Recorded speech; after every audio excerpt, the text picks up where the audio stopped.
Kaundinya YouTube channel తరఫున అందరికీ హోలీ పండుగ శుభాకాంక్షలు తెలియజేస్తూ మరి కౌండిన్య యూట్యూబ్ ఛానల్ యాజమాన్యం తరఫున మరియు mega greater Hyderabad development forum కన్వీనర్గా గౌరవ భారత ప్రధాన మంత్రి మరియు ఆర్థిక మంత్రివర్యులకు నా యొక్క సూచన సలహా. ఈనాడు దేశం మొత్తంలో ఎన్నో ఆర్థిక సంస్కరణలు చేపట్టడం అన్నట్టు తప్పట్టు భుజాలు దుడుముకుంటున్నారు. తర్వాత ఈ రూపాయి అంటే పేపర్లెస్ నోటు ప్రక్రియ మొదలు పెడతామని, ఆన్లైన్ ప్రక్రియ వేగవంతం చేస్తామని చెప్పేసి తమరు భుజాలు దుడుముకుంటూ ఉన్నారు. ఒక చిన్న ఎగ్జాంపుల్, గోషామైల్ నియోజకవర్గంలో నగరం నడిబొట్టున గోకుల్ చాట్ అని చెప్పి మిరపకాయల బజ్జీలు అమ్మే షాప్ ఉంటుంది. వాడు క్యాష్ లేనిదే వాడు ఒక చిన్న మిర్చి కూడా ఇయ్యాడు. అక్కడ ఆన్లైన్ ఉండదు. దాని పక్కనే రోడ్డు మీద స్ట్రీట్ వెండర్స్ అంటే వీధి వ్యాపారాలు చేసుకునే వాళ్ళు, పండ్లు కూరగాయలు చిన్న చిన్న మిరపకాయ బజ్జీలు అవి అమ్ముకునే వాళ్ళు మాత్రము ఆన్లైన్ పేమెంట్ యాక్సెప్ట్ చేస్తున్నారు. అంటే నేను అనేది ఏంటంటే, మీ ఆర్థిక సంస్కరణలు కానీ పార్లమెంట్లో చెప్పడము, మళ్ళీ మీడియా సమావేశంలో చెప్పడము, ఇతర సమావేశాలలో బహిరంగ సభల్లో మాట్లాడుతుంటారు, కానీ క్షేత్రస్థాయిలో వీటిపైన పరిశీలన లేదు. జిఎస్టీ కూడా విఫలం జరిగింది. తర్వాత ఇన్కమ్ ట్యాక్స్ అధికారులు విఫలం చెందారు. నేను తీవ్రమైన ఆరోపణలు చేస్తున్నా జిఎస్టీ మీద, మరి తర్వాత మన ఇన్కమ్ ట్యాక్స్ డిపార్ట్మెంట్ వారి పైన. ఆన్లైన్ పేమెంట్లు ఎక్కడ యాక్సెప్ట్ చేయరు. జిఎస్టీ వీళ్ళు జిఎస్టీ రిజిస్ట్రేషన్ కూడా లేదు.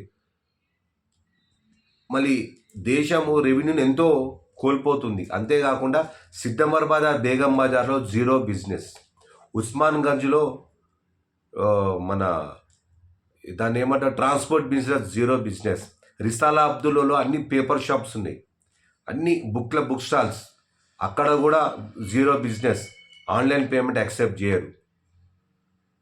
సిద్ధంబర్ బజార్, బేగం బజార్, పీల్ఖానా, ఇతర పెద్ద పెద్ద వ్యాపార సంస్థలు మళ్ళీ వారి పైననే గప్చూప్ బండోడు ఆన్లైన్ పేమెంట్ తీసుకుంటాడు. అక్కడే వీధి వ్యాపారాలు చేసేటువంటి చిన్న చిన్న తినుబండల షాప్ వాళ్ళు ఆన్లైన్ పేమెంట్ తీసుకుంటారు. మరి ఆన్లైన్ పేమెంటు కంపల్సరీ చెయ్యాలని చెప్పి ప్రధానమంత్రి గారు భుజాలు దుడుపుకుంటూ మాట్లాడుతూ ఉంటాడు. మన క్షేత్రస్థాయిలో మళ్ళీ ఇన్కమ్ ట్యాక్స్ అధికారులు ఏం చేస్తారు, జిఎస్టీ అధికారులు ఏం చేస్తారు? మరి ప్రధానమంత్రి గారికి వ్యతిరేకంగా వాళ్ళు పోతున్నారా? అర్థమైతే లేదు. మరి ప్రధానమంత్రి గారు ఏమో పేపర్లెస్ రూపీ అని అంటాడు. మళ్ళీ జిఎస్టీ వాళ్ళు, మరి తర్వాత ఇన్కమ్ ట్యాక్స్ వాళ్ళకి కనబడతలేదా? మళ్ళీ ఎక్కడెక్కడ ఆన్లైన్ పేమెంట్ యాక్సెప్ట్ అవుతుంది అయితే లేదనేటువంటి ప్రధానమంత్రి నిర్ణయానికి విరుద్ధంగా మీరు వెళ్తున్నారా? నాకు అర్థమైతే లేదు. దయచేసి ఇప్పటికైనా చిన్న తినుబండార వాళ్ళేమో స్క్రీన్ షాట్లు పెట్టుకొని పైసలు యాక్సెప్ట్ చేస్తారు. ఇలాంటి గోకుల్ చాట్ లాంటి పెద్ద పెద్ద మిరపకాయల బజ్జీలు అమ్మే దుకాణాల వాళ్ళు, మళ్ళీ తర్వాత బేగం బావుల పెద్ద పెద్ద వ్యాపారస్తులు మాత్రము మీరు క్యాష్లెస్ అంటే వీళ్ళు క్యాష్ తోటే వ్యాపారం చేస్తారు. మళ్ళీ చర్యలు తీసుకోరా? ఎంతోమంది జిఎస్టీ రిజిస్ట్రేషన్ లేకపోయినప్పటికీ కూడా వ్యాపారాలు కొనసాగిస్తారు. రిసాలా అబ్దుల్లాలో ఎంతోమంది బుక్ స్టాల్స్ వ్యాపారస్తులు ఉన్నారు. ఆన్లైన్ పేమెంట్లు యాక్సెప్టే చేయరు. క్యాష్ ఏదో బాత్ కరో అని అంటారు. మళ్ళీ మీ ఫైనాన్స్ మంత్రివర్యులు వారు మళ్ళీ వీటిపైన పరిశీలన చేయాలి.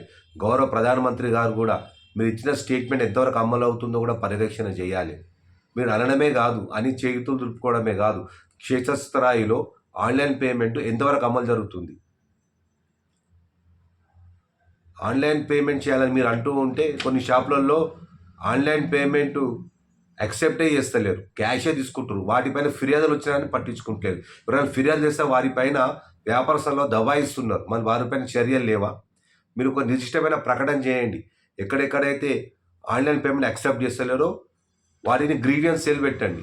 అంబుడ్స్మెంట్ లాగా ఏ విధంగా అయితే అన్నారో, మా బ్యాంకులలో అంబుడ్స్మెంట్ అని ఉంటుంది, ఆ విధంగా ఆన్లైన్ పేమెంట్లు ఎవరైతే యాక్సెప్ట్ చేయరో వారిపైన ఫిర్యాదులు చేసినట్టయితే చర్యలు తీసుకోబడతాయి అన్నట్టు మీరు ప్రకటనలు చేయండి. అక్కడక్కడ వ్యాపార ప్రకటనలాగా మీరు కూడా ప్రకటన చేయండి. ఆన్లైన్ పేమెంట్ కనుక మీరు యాక్సెప్ట్ చేయకపోతే చర్యలు తీసుకోబడుతుంది అని చెప్పేసి మీరు ఒక ప్రభుత్వ ప్రకటన మీరు ఎందుకు చేస్తలేరు? ఇందులో ఏదో మతలబు ఉన్నది. అంటే మీ చిత్తశుద్ధి మీకు లేదా, లేకపోతే అధికారులకు లేదా? ప్రధానమంత్రి మోడీ గారికి చిత్తశుద్ధి లేదా? మీరు ఇచ్చిన స్టేట్మెంట్ మీద ఎంతవరకు అది అమలు అవుతుంది అనేటటువంటి ఆలోచన మీకు లేదా? క్షమించాలి. ఇప్పటికైనా మీరు ఇచ్చే స్టేట్మెంట్ క్షేత్రస్థాయిలో ప్రజలకు వెళ్ళాలంటే వాటిపైన మీరు చర్యలు తీసుకోవాలి. తప్పకుండా ఈ గోషామల్ నియోజకవర్గంలో ఉన్నటువంటి ఎవరెవరైతే ఆన్లైన్ పేమెంట్ పెద్ద పెద్ద వ్యాపార సంస్థలు ఇలాంటి మిరపకాయ బజ్జీలు అమ్మే గోకుల్ చాట్ లాంటి వాళ్ళు మసిద్దమర బేగం వాళ్ళు కూడా పెద్ద పెద్ద వ్యాపారస్తులు కూడా ఎవరెవరైతే ఆన్లైన్ పేమెంట్ యాక్సెప్ట్ చేయకుండా క్యాష్నే కావాలని చెప్పి అంటున్నారో వాటిపైన చర్యలు తీసుకునే దమ్ము ధైర్యం నిజంగా మీకుంటే తక్షణమే వారిపైన చర్యలు తీసుకోవాలని చెప్పేసి నేను mega greater Hyderabad development forum ఒక కన్వీనర్గా నేను కోరుతున్నా. ఇదే కాదు, జంట నగరంలోని ఎక్కడైనా కానీ కొన్ని వ్యాపారస్తులు ఈ ప్రధానమంత్రి గారి స్టేట్మెంట్ విరుద్ధంగా వెళ్తూ ఉన్నారు. మరి వారిపైన చర్యలు తీసుకోరా? మరి జిఎస్టీ అధికారులే కానివ్వండి, ఇన్కమ్ ట్యాక్స్ అధికారులని, క్షేత్రస్థాయిలో ఉన్నటువంటి సేల్ ట్యాక్స్, ఇన్కమ్ ట్యాక్స్ అధికారులు కూడా చర్యలు తీసుకోవాలి. మరి ఒకవైపు మీరు ఆన్లైన్ పేమెంట్ అంటుంటే చాలామంది కూడా వినియోగదారులు క్యాష్లెస్ మెయింటైన్ చేస్తూ ఉన్నారు. కొన్ని జాగాలకు వెళ్తే వాళ్ళు దుర్భాషలాడుతున్నారు, దెబ్బలాడుతూ ఉన్నారు, ఘర్షణకు దిగుతూ ఉన్నారు క్యాష్ ఇవ్వకపోతే. మరి వారిపైన చర్యలు తీసుకోరా మీరు అని అడుగుతున్నాను నేను. మరి ఇది ప్రజా సమస్యే కాదా? ఇది ప్రధానమంత్రి తర్వాత మన ఆర్థిక శాఖ మంత్రి దీన్ని పరిశీలించారా? నేను నిలదీస్తున్నా ఇవాళ భారత ప్రభుత్వాన్ని. తప్పకుండా ఈ ఆన్లైన్ పేమెంట్ ఎవరైతే తీసుకోరో వారిపైన చర్యలు తీసుకోబడతాయి అన్నటువంటి అనే విధంగా తమరు ప్రకటన చేయాలని చెప్పేసి మనసా వాచ కోరుతూ ఇప్పటికైనా ప్రజలందరూ స్వేచ్ఛగా వారికి కలిసిన వస్తువులను కొనే విధంగా ఆన్లైన్ పేమెంట్ 100% అమలయ్యే విధంగా చర్యలు తీసుకుంటారని చెప్పేసి భావిస్తున్నా.